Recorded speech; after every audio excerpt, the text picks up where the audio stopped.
ალბათ ყველასთვის დაუვალებიათ ბავშვობაში ცივსუსხიან ზამთარში მანქანის დაქოქვა გახურების მიზნით. თქვენი არ ვიცი, მაგრამ მე საკმაოდ დიდი ხანი დამჭირდა იმის მისახვედრად, რომ მამაჩემს უბრალოდ სიცივეში მანქანაში ჯდომა ეზარებოდა. სამაგიეროდ დღეს უკვე ვიცი, რომ მანქანას დაძვრის წინ გახურება არ სჭირდება. ის დროც საკმარისია, რაც Bluetooth-ის დასაკონექტებლად გჭირდებათ. მაგრამ იცით რა სჭირდება წინასწარ გახურება დაქოქვამდე? Formula 1-ის ძრავს. ბოლიდის დასაქოქად დაგჭირდებათ ლეპტოპი და ბევრი PhD-იანი ადამიანი. იმის გამო, რომ ძრავს არ გააჩნია ეგრეთ წოდებული არც გენერატორი და არც სტარტერი, ამის გამო ძრავის გადატრიალება მექანიკურად უწევთ ინჟინრებს, რომ აგრეგატი ამუშავდეს.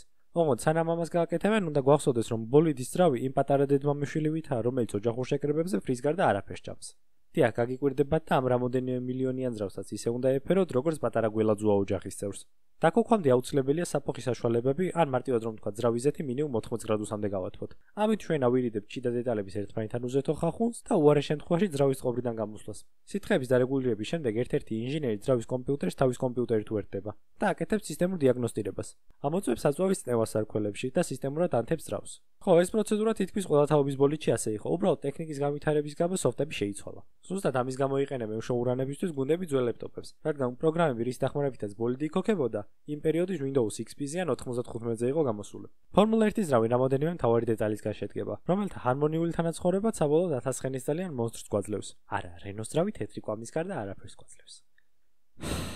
ახალი პაპი უკვე აირჩიეს. ძრავის სიაში გაგიკვირდება და პირველ ადგილას არის ძრავი. უფრო კონკრეტულად თუ გესიამოვნებათ 6 ცილინდრიანი შიგაწვის ძრავი. აი ისეთი ყველას რომ აქვს თავის მანქანაში. უბრალოდ ეს უკანასკნელი უფრო მაგარია.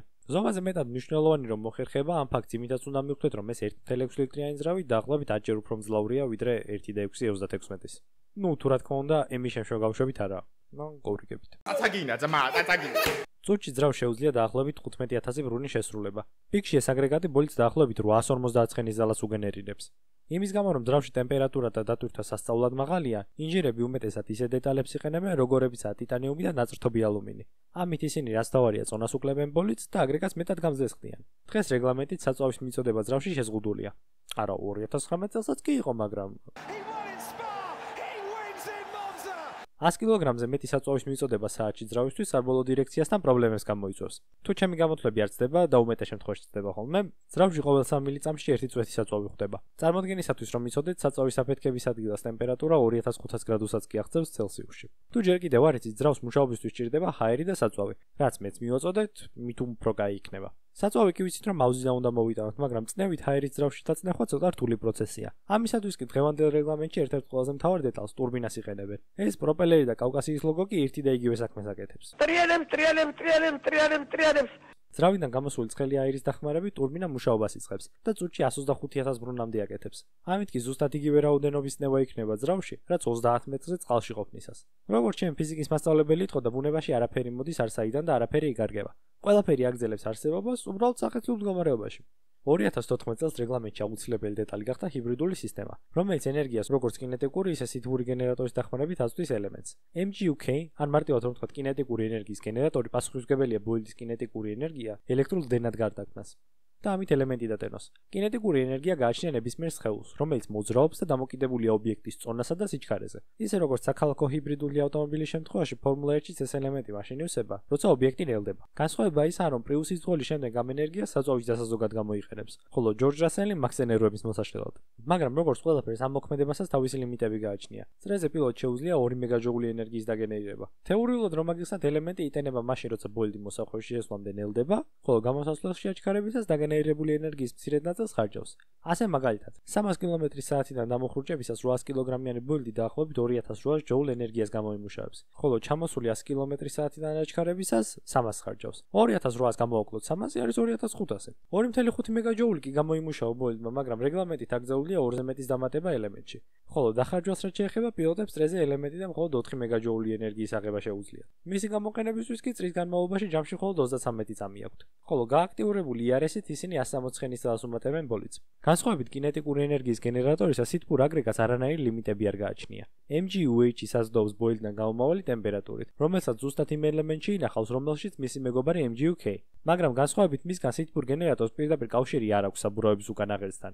ანუ მარტივად რომ თქვა ტურბინიდან და მუხრუჭებიდან გამომავალი ცხელი ჰაერით მხოლოდ ელემენტი იტანება. ხოლო ამ ენერგიის დახმარებით პილოტებს გაცილებით უადვილდებათ როგორც თავის დაცვა, ისე შეტევა. IRS-ის გამოყენების ნამდვილი მასტერკლასი ვიხილეთ 2024 წლის ამერიკის ამერიკის გრან-პრიზე, სადაც მაქსი ლანდოსგან თავს ზუსტად ამ ჰიბრიდული სისტემით იცავდა. ტრასის იმ მონაკვეთში, სადაც გასწრება შეუძლებელია, მაქსი ადრე ამოხრუჭებდა ელემენტს ტენიდა, ხოლო სწორ მონაკვეთზე ბოლომდე იყენებდა. ლანდოს კი გახსნილიფთა აღარ ყოფნიდა. დანარჩენს აღარ გავაგრძელებ, როგორ მორჩაიგრბოლა, ყველამ კარგად იცით. მაგრამ ყველაფერი ასე მარტივად არ ყოფილა. 2009 წლიდან გუნდებს არჩევითად შეეძლოთ რბოლაში გამოეყენებინათ კერსის სისტემა, რომელიც დღევანდელი ჰიბრიდული სისტემის თავდაპირველი დაუხვეწავი ვერსია იყო. განსხვავება რომ მარტივად დაგიყვათ, გეტყვით რომ კერსი ორჯერ ნაკლებ ენერგიას მატებდა ძრავს. განსხვავებით ახალი ტექნოლოგიისგან არ გააჩნდა სითბური გენერატორი და მეტად საშიშიც იყო. კოვალაინერის დასრულებული რბოლა ის რომ ერთი წრეც ვერ შეასრულა ავსტრალიის 2009 წლის გრან-პრიზე. იმავე წლის ბელგია, სადაც კიმი რაიკონენმა კერსის დახმარებით რბოლა მოიგო, ხოლო მისი თანაგუნდელს სისტემა გადაუღურდა და რბოლას ამ მიზნით გამოეთიშა. 2008 წელს ზამთრის ტესტებისას ადრეული კერსის პროტოტიპის გამოსთვის დროს ერთ-ერთ მექანიკოსზე ბოლიდში დამუხტული დენი განიმუხტა, რამაც გუნდის წევრი უგონო მდგომარეობამდე მიიყვანა. ამის მიზეზი კი ის გახდა, რომ სწორედ მაშინ ვითარდებოდა ჰიბრიდული სისტემები. კარბონი რა თქმა უნდა არც ლითონია და მით უმეტეს არც გამტარი, მაგრამ ძალიან მსუბუქია. სწორედ ეს და დამიწების არარსებობა გახდა იმის მიზეზი, რის გამოც სტაციონარულ მდგომარეობაში მყოფი ბოლიდის შასიზე 600 ვოლტი გადავიდა. მასზე ხელის მოკიდებამ კი მექანიკოსის წრედის ნაწილად აქცია და სწორედ მისი სხეულის დახმარებით განიმუხტა დენი ბოლიდიდან. წლევანდელი წელი ბოლო იქნება ამ ფორმაციის ძრავებისთვის, რადგან 2026-დან ახალი რეგლამენტი ამოქმედება, რომლის დეტალურ განხილვასაც სეზონის დაწყებამდე მოგაწვდით, სადაც როგორც ძრავის, ასევე აეროდინამიკურ ცვლილებებზეც გეჭორავებით. მომავალ შეხვედრამდე.